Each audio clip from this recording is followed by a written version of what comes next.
কৃত্রিম বুদ্ধিমত্তা বা এআই এর দাপটে বিশ্বজুড়ে বদলে যাচ্ছে চাকরির বাজার।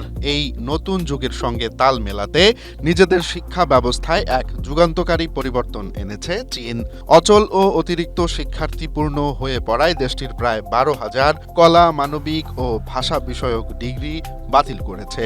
দেশটির প্রায় 1/3 শিক্ষা কার্যক্রম এই পরিবর্তনের আওতায় এসেছে। তবে শুধু বাতিলই নয়, গত 4 বছরে তারা চালু করেছে 10,200টি নতুন স্নাতক ডিগ্রি, যার মূল লক্ষ্য এমবডিড ইন্টেলিজেন্স বা এআই চালিত অর্থনীতি গড়ে তোলা।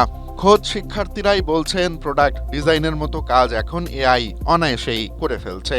শুধু চীন নয়, ভারত, স্পেন ও যুক্তরাজ্য তাদের জাতীয় শিক্ষাক্রম বদলে ফেলেছে।